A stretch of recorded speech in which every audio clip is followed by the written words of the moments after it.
and welcome to or back to my channel. I'm Kit, your friendly feminist cat lady spinster, and today we're going to talk about Jubilee's video, Do All Feminists Think the Same?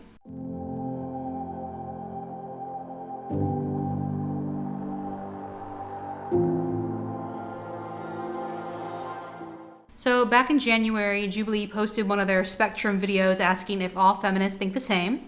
And since I'm a feminist, I thought I would check it out, and here's my opinions on their video. I must admit, my initial reaction to this video title was, no, duh. But I guess I can appreciate what they're trying to do with this series. Anyway, let's roll tape. Men can be feminist. I'm not surprised the man wearing the Men Can Be Feminist too sweatshirt says strongly agree. I mean, I'm wearing a hoodie that says men can be feminists too. I feel like I have to be over here. I think most men that are feminists are usually either lazy, virtue signaling, just want to see tits, or access to easy sex. How low of an opinion of women does Rhonda Mary have to think that women will have sex with someone because they say they're a feminist? I think it depends on your definition of feminism. Like modern day feminism, I would say yes. Like traditional feminism, like advocating for, traditional femininity and non-discrimination in the workplace. I think those things men can agree with. I see what you're saying when you're like, there's this performative feminism that a lot of guys do. So if a male feminist is like, oh, I only support women, and it's just only about that, but he's not even talking about how feminism needs to support men or trans people or whatever, then there is a performativeness to it. And for my own answer, yes, I do think men can be feminists.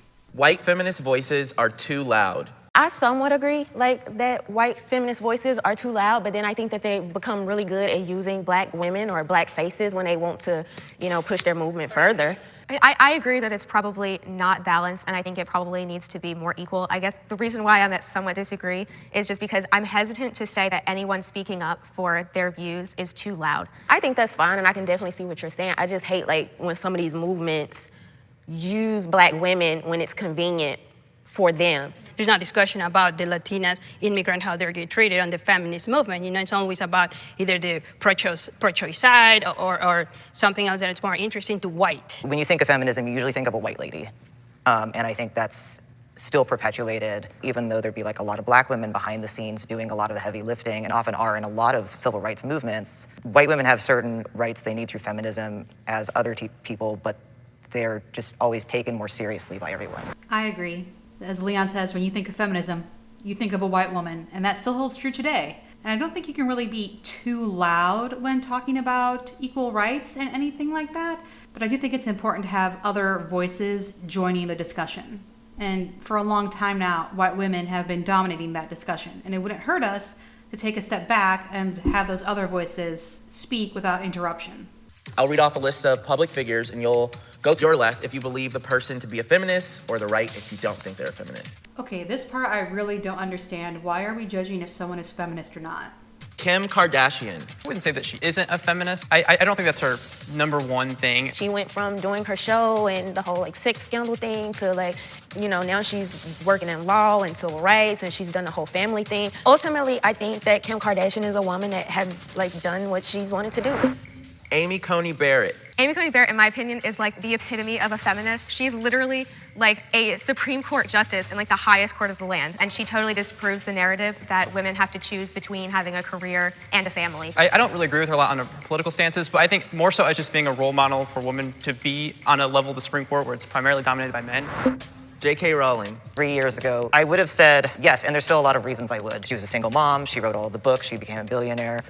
The reason I would say kind of no now is her just kind of weird anti-trans zealotry she's gotten involved in that kind of undercuts a lot of her other feminist stuff. I disagree that just for the fact that she expresses her own opinions, and now people literally crucified her and really want to put her under and undermine everything she has done, It's just she has such a big platform that when you're talking this very extreme stuff about a marginalized group, that's really the issue. Why should women with a platform be forced to align with a mainstream narrative of what it means to be a woman and a feminist? Why can't her own personal journey be enough? It really comes down to not that it's an opinion, it's that she's spreading a lot of dangerous misinformation. But based on what, though? Because you don't agree with it? No, it's scientific facts. She's just talking about stuff that's incorrect. And her ideas about trans men have affected legislation that harms trans men getting the resources they need. So my takeaway from this part was that feminism is when women have career success. It might have been helpful to have them talk in the beginning about what feminism means to them. I do agree that if you have a large platform, you have a greater responsibility to be mindful about what you're sharing on said platform.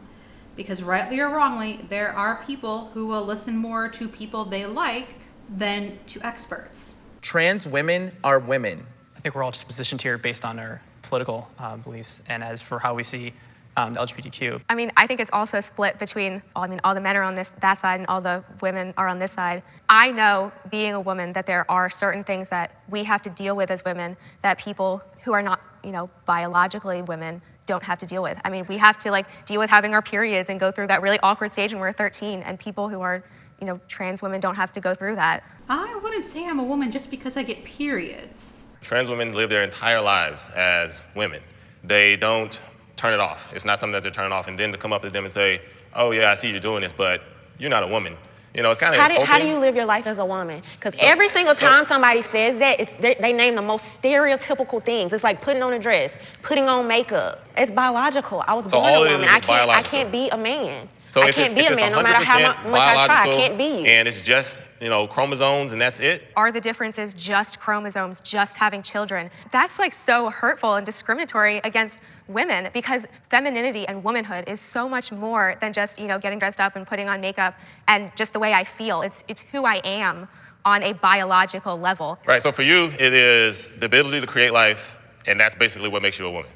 What makes you a man? Or would you consider yourself a man? I probably should. Yeah, I was born a man. I behave as a man. I carry myself through society as a man. So what would I have to do to be a man like you? I want to be a man now. So we can both agree that our society has things that men generally do, things that women generally do, right? If you start to fall on one side of the spectrum versus the other side of the spectrum, then you're going to be treated as that gender. I think it's a little obscure that we're looking at it as such a basic requirement, more so that, humans are much more evolved than any other animal, so why are we still using just the requirement of, well, if that person has a penis, he's a male, or that person has a vagina, they're a female? I think you're a masculine woman or a feminine man.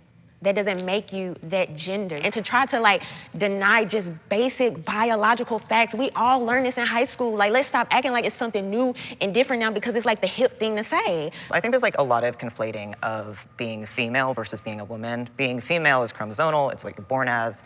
Being a woman is a societal construct. They can align, yours obviously all align. Like you pointed over here, you're all the men over here. The first 30 years of my life, I was a woman. I transitioned. It's a disconnect with what you're born as and what you feel you should be. So gender dysphoria? Yes. Okay, I can believe that. I 100% could believe that, yeah. If it was just I just wanted to be a masculine woman, then sure, that's easy to do. But that didn't work. I'm not gonna say I'm male. I wasn't born with XY. That'll never change, and no trans person will ever tell you they're biologically born that way, because if anyone knows anything about biology, it's trans people. That's why they have to get hormones and do all this other stuff. And it doesn't take away your womanhood if someone else is a different type of woman. It's a different experience. That shouldn't make you feel less of a woman if they're around, or vice versa. Yes, I agree that trans women are women. Trans or cis, all women will have a different experience of being a woman. And someone else's experience being different from yours does not take away from your experience. I did like how they included a trans man in this, and it was interesting to me how Grace automatically included Leon as a man when stating that all the men were on the side of agreeing that trans women are women. Of course, she couldn't have known that Leon is actually a trans man, but that's part of my own point. You can't tell by looking at someone if they're cis or trans. Do you all feel like the feminist movement should be fighting for trans women within that movement? It should be fighting for everyone's genders, whether they're trans women, trans men, cis women, cis men, or non-binary people. That's just part of feminism.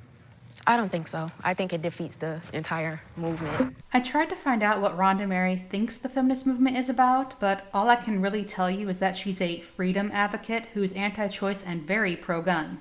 Actually, wait a minute. If you're offended by my Jubilee episode, cry harder. I've never let a pencil neck dweeb bully me, and I won't start today. People are really trying to troll me over the word feminist. But unlike them, I'm not so pathetic that I need movements, random strangers, or the manipulation of words to validate me. So say I'm not a real feminist, I promise you I could care less. Every mainstream movement, whether feminism or BLM, has been led and co-opted by these soy latte, faux Portlandia, dog-kissing hippies used to undermine, manipulate, and control us. Well, not when I'm in the room. Sidebar, ask Jubilee why they edited out the very first question we were asked on set. Are you a feminist? So is she saying that they asked that question and she said no? Every feminist should be pro-choice. I consider myself to be a pro-life feminist, and I think that the idea that we can tell women that they can't identify as feminists unless they say that they're pro-choice goes totally against everything that feminism stands for. I agree with that, and I think there's actually something that's beautiful about womanhood and women in general, and something that kind of shows ways that modern feminism has kind of been a little exclusionary, because women come from all different backgrounds and thought processes, and I think we should support the freedom of choice. So I don't know who needs to hear this, but being pro-choice doesn't mean that you think abortion is great and you want to have as many as you can. It just means that you understand you don't get to tell someone else what to do with their body. The freedom of speech, regardless of the lifestyle that that woman wants to choose. If you personally feel you're pro-life, that's fine. Feminism as a movement should be pro-choice to allow anyone to choose whatever path they want to have, whether they want to have children or not have children or have abortions or whatever. But if feminism is pro-life, then you've blocked one group of people from choosing whether they want to have abortions or their own family planning. One of the pushbacks that I would just love to give is I believe that abortion is wildly discriminatory against women and against people with disabilities. Baby girls are aborted at a higher rate. So Grace's way of fighting discrimination against women is to force women to remain pregnant even when they don't want to be, which also wouldn't solve the issue of a girl being born into a sexist society. How on earth did she get there? That is not the way. The way would be to ensure a society values girls as much as they value boys. Which is so sexist. And so I truly don't think that you can be a feminist who is pro-choice, because these are discriminatory practices. She does call herself Pro-Life Barbie on Instagram, so I suppose this should not be a surprise. Took a tour of Grace's Instagram to see if I could find out what she thinks feminism is, and well. So I am pro-choice. I feel like somebody should have whatever type of choice that they want to make. They should have an equal say as far as, hey, this is my body, I want to be able to have an abortion, or just as equally, I want to say I'm going to have this baby. So, and I do believe it's 100% up to the woman. A feminist should probably be more aligned with giving someone their own choice. So obviously, I'm pro-choice, and I do think feminism as a whole should be pro-choice. Menstrual products should be free. Just being able to provide, for example, on the low-income school, there's a lot of girls that cannot afford them, and they're ashamed to ask for it. I mean, I personally believe that anything that you didn't, I guess, ask for, like menstrual cycles, or even, if you get into healthcare, I think that should all be added on. I believe that everyone should be compensated for their labor, and I believe that creating and producing menstrual products, it's a service, and that people should get paid. Well, nobody's saying that they won't get paid, because, like you said, you were born a woman. You didn't ask to have periods, so now you have to go out and pay taxes on, you have to pay more taxes than I do, because I don't have to buy tampons or whatever, yeah. Is this like a pandemic of women like bleeding through their clothes or something? Because I've worked with low-income families. This is never an issue I've ever heard other than on social media. So because Rhonda Mary has never personally heard about this, it doesn't exist. Right. Has it ever occurred to her that those families she works with might be too embarrassed to talk about menstrual products with her? Has it ever occurred to her that, especially for low-income people, the money that would be spent on menstrual products could be better spent elsewhere, like, say, rent or food? Now, are there instances, or may there be segments in people's lives where they need like things, or they need help, or they need the community to get behind them? Absolutely. But I don't think it's this huge crisis that everybody's making it out to be. I just have not seen it. I really don't understand this attitude. I haven't seen it, therefore it doesn't exist. Come on. And for my own answer on this, yes, I think menstrual products should be free, and at the very least, they should be untaxed. They are a necessity, just like food. Every woman should be a feminist. Once again, I feel like that kind of goes against everything that feminism stands for by saying that a woman has to think a certain way.